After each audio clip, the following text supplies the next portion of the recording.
Second speaker today. I have the opportunity and the privilege to introduce Paul Selesky. Paul shares with me and with us that in this month in history, Halloween 2004, in a below average, less than average, Sunday brunch in Pensacola, Florida, where he was trying so desperately to impress his girlfriend Ollie, but failed miserably, I might add. It was then that Paul asked some probing questions about their relationship. With Paul's imminent departure in December to his next duty station in Naples, a decision had to be made in their relationship. Should they continue or not? Because the current long-distance relationship from Florida to Atlanta was about to become a really long-distance one. Although not a marriage proposal, but decided that getting married was a good idea, and you'll just have to keep coming to future Toastmaster meetings to maybe someday find out how real the proposal went. Please welcome Paul as he shares with us in his fourth speech how to say it from the Competent Communicator Manual titled, What is Progress? The speech title, What is Progress? Paul Selesky.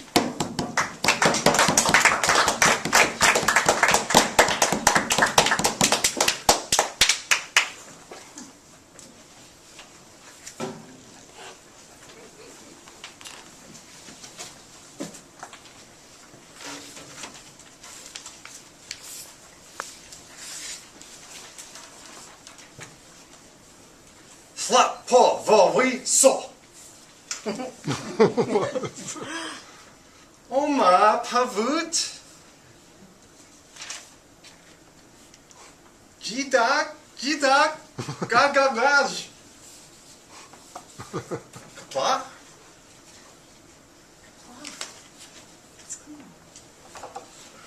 Kapla.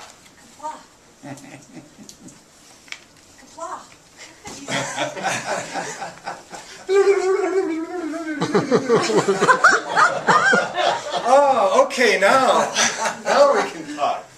Wonderful. Tractable.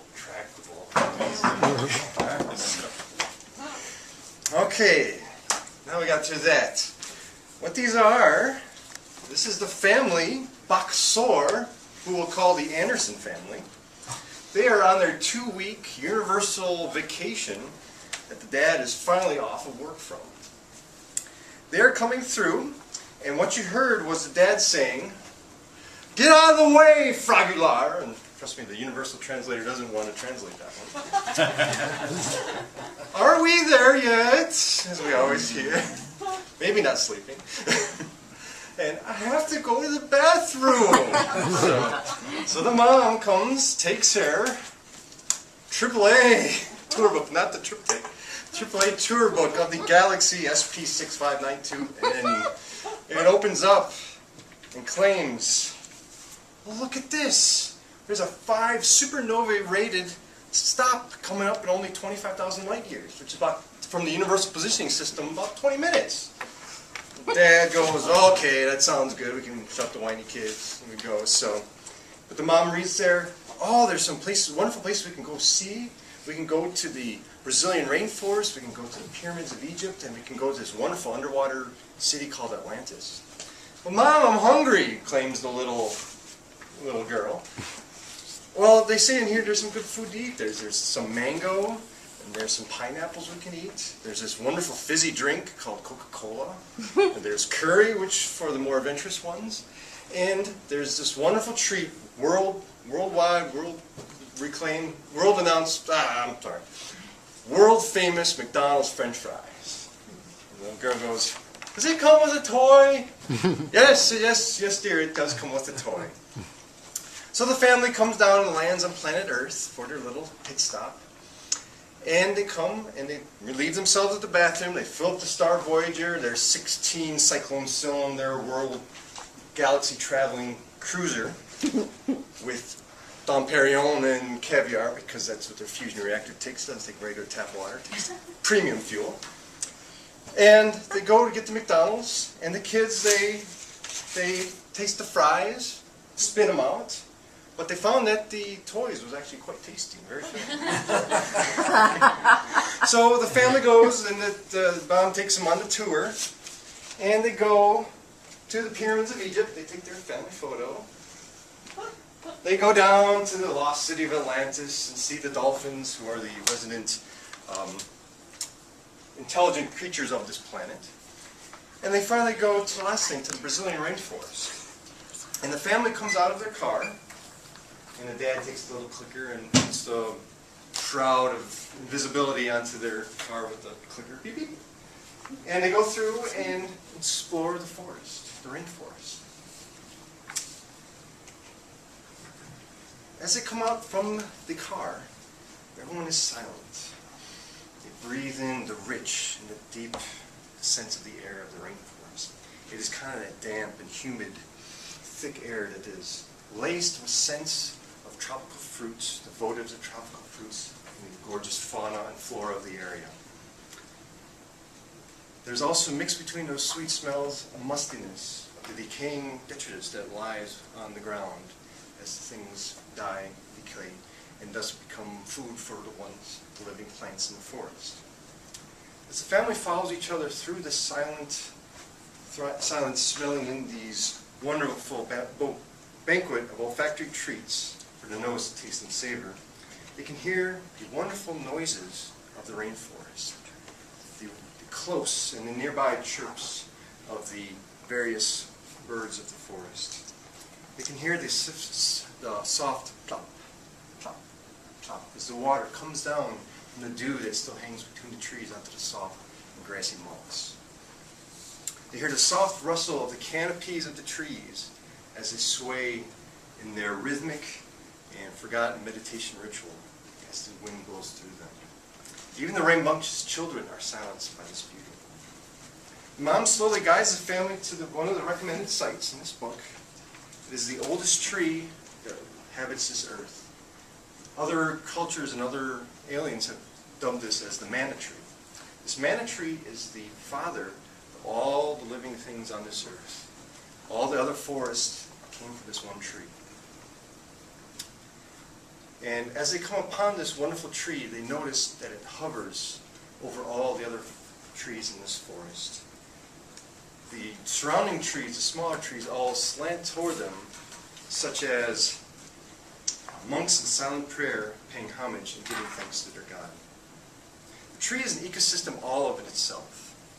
Up there, the sun is beating on there, kind of like the grasslands or prairie, beating down on the top of the canopy. Within the voids of the trees and the branches are still very damp, and the dew and the fog is still there. So in itself, it has its own ecosystems. Even all the different types of birds, the flocks, the squadrons, clamorous broods, gaggles, and the exaltations of all the different species of birds live within this tree. From the largest eagle to the smallest ant, the natives of this forest have found some niche of this manna tree as either their home, their refuge, or their nesting ground. The Anderson family made it to the base of this tree, and notice there are 2 or 3 limbs crisscrossed together. And these limbs have formed cupped hands, that as the leaves and other dead things or nuts or fruits have come down and made a fertile soil in there.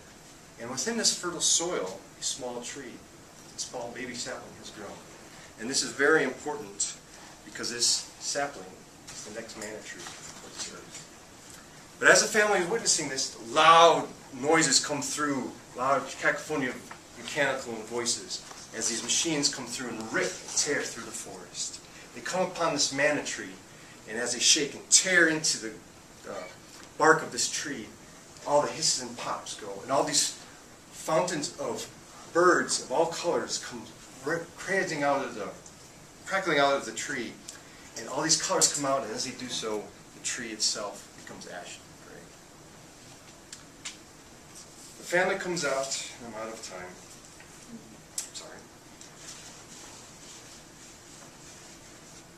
I shall end it here. The family goes through, escapes the planet, goes on to their next destination.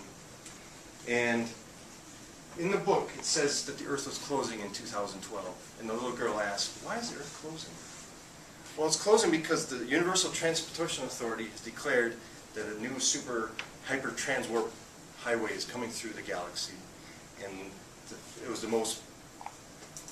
best path for this transwarp signal to go because there are black holes everywhere. So, well, they really liked it, but and Dad goes, "Don't worry, none of the Earth will go to waste. It'll all be recycled and distributed throughout the Universal Alliance."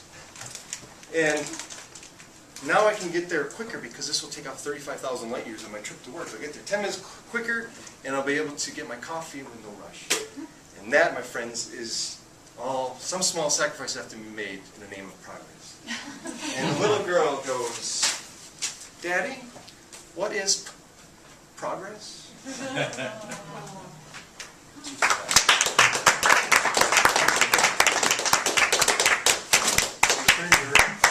Well, Carl, what about, you can't abandon the lectern, but what about dismantling?